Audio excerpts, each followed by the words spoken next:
वासना यानी सेक्स को महत्व ना दें, वही भगत वास्तव में परमेश्वर प्राप्ति कर सकता है। स्पष्ट कर दिया गुरुदेव ने। हर प्रकार से समस्त इंद्रियों को संयम में रखना पड़ेगा। और अंत में गुरुदेव ने कह दिया कि काम वासना यानी सेक्स को महत्व ना दें। अब इस विषय विकार में लिप्त ना रहें। ये कलयुग की बिचली पीढ़ी चल रही है।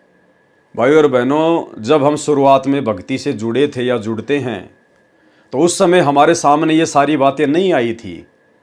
ये रहस्यमयी बातें, ये भक्ति मार्ग पर सफलता प्राप्त करने वाली विशेष बातें उस समय हमारे सामने नहीं आई थी। ना हमें कोई बताने वाला था, ना उस समय साध संगतियाँ थी।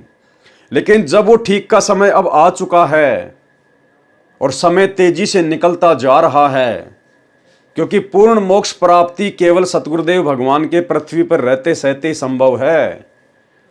एक बार जिस दिन गुरुदेव भगवान संत रूप में यहां से चले जाएंगे, उसके बाद भाई और बहनों मोक्ष की उम्मीद ना करना। फिर आपको मनुष्य जन्म भले मिल जाएंगे हजारों, लेकिन मुक्ति नहीं मिल पाएगी।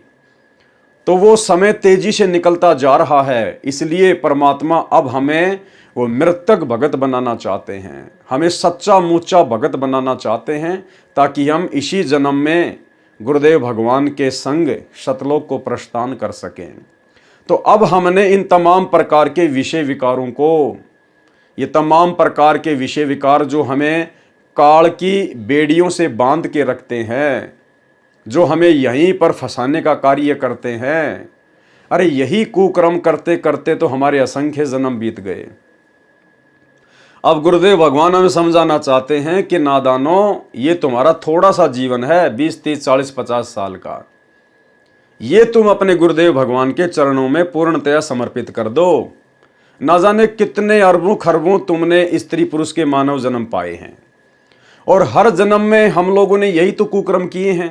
शादियां की, बच्चे पैदा किए, मर गए, शादी की, बच्चे पैदा किए, मर गए। राजा महाराजा बनकर हमने सैकड़ों हजारों की संख्या में औरतें रखी, स्त्री भोग किया। हमने क्या प्राप्त कर लिया? क्या वो आनंद आज हमारे पास में है? क्या उस आनंद को हम महसूस कर पा रहे हैं? क्या वो आनंद हमारे कुछ काम आया, सिवाय हमारे को नरक में ठोकने के? तो गुरुदेव भगवान कह रहे हैं कि तेरी ये इच्छा तो उन हजारों करोड़ों मनुष्य जन्मों में भी पूरी नहीं हुई। सतयुग में तेरी लाखों वर्ष की उम्र थी, लाखों वर्ष तूने स्त्री भोग किया, लेकिन तेरी ये इच्छा पूर्ति नहीं हुई। ये हो ही नहीं सकती यहाँ पर। इसलिए अब इस ज्ञान को समझकर आपने मृतक बनना पड़ेगा, ये 10, 20, 30, 40, 50 वर्ष के लिए। और गुरुदेव भगवान कहते हैं, कोटि जन्म तू राजा की न्या, मिटी न मन की आशा, भिक्षुक होकर दर दर घूम्या, मिला न निर्गुण राशा। फिर परमेश्वर ने बताया कि कोटि शीश तूने दे दिए यम राजा की फेंट, कि तूने करोड़ों शीश इस काल की भेंट चढ़ा दिए। और ये तो झटके से मारता है, दुर्गति से मारता है, कभी एक्सीडेंट में, कभी लड़ाई झगड़े में। तो कहते हैं करोड़ों शीश तूने दे दिए यम राजा की फेंट।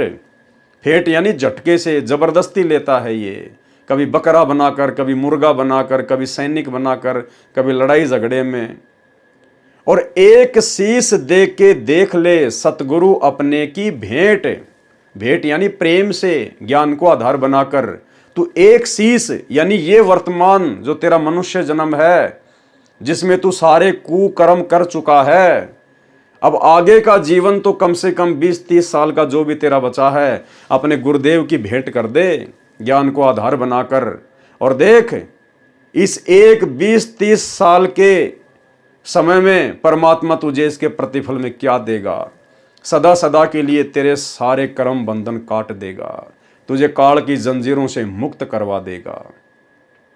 अन्यथा भाई ये कुकर्म करते हुए तो हमारे को अनंत मनुष्य जन्म हो गए, अनंत मनुष्य जन्म, हमारी इच्छा पूर्ति नहीं हुई। तो परमेश्वर कह रहे हैं अब आपने ब्रेकर लगाना पड़ेगा, अपने आप को जीवित मारना पड़ेगा, मृतक साधु बनना पड़ेगा।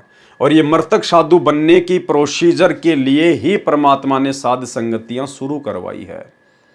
आज यदि बाहर का खाना पीना किसी ने छोड़ा है तो केवल सत्सेवक भाई बहनों ने छोड़ा है। यदि कोई व्यक्ति हमें बेवजह परेशान करता है, गाली गलौज करता है, उल्टा सीधा बोलता है, तो नीची गर्दन करके यदि आगे को कोई बढ़ता है तो साध संगत वाले भाई बहन हैं।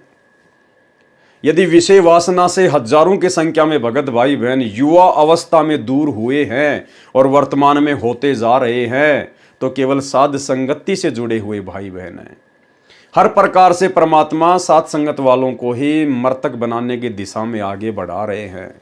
और यहाँ स्पष्ट कर दिया गुरुदेव भगवान ने, आज आप भाई बहनों को ये विश्वास हो जाना चाहिए, साध संगति के माध्यम से परमात्मा जो भी संदेशा दिलवाते हैं वो वास्तव में गुरुदेव भगवान का ही आदेश होता है। और जिस समय परमात्मा ने ये विषय वासना के ऊपर वीडियो बनवाने शुरू किए थे, उस समय भाई और बहनों बहुत सारे साध संगति से जुड़े हुए भाई बहन तो इसी बात को लेकर साध संगतियों से दूर हो गए थे कि ये पवन दास तो भगतों के घर तोड़ रहा है। अब देखो भाई और बहनों, मैं तोड़ रहा हूं या सतगुरु भगवान खुद तुड़वा रहे हैं। मैंने तो गुरुदेव के आदेश की पालना की। मैंने तो उस समय तक ये कबीर सागर का सरलार्थ भी नहीं पढ़ा था। मुझे नहीं पता था कि ये सारी बातें यहाँ पर लिखी हुई हैं। केवल गुरुदेव भगवान मुझे प्रेरणा करते हैं और उसी आधार से मैं आप जियों के सामने रख देता हूँ। नीर खीर का निबेरा करना फिर आप लोगों के हाथ में है। तो परमात्मा ने कैसी दया बख्शी आप और हमारे ऊपर। संदेशा तो हमें आज मिल रहा है और पिछले 4-5 वर्षों से परमात्मा ने हमें इस गंदगी से दूर कर रखा है।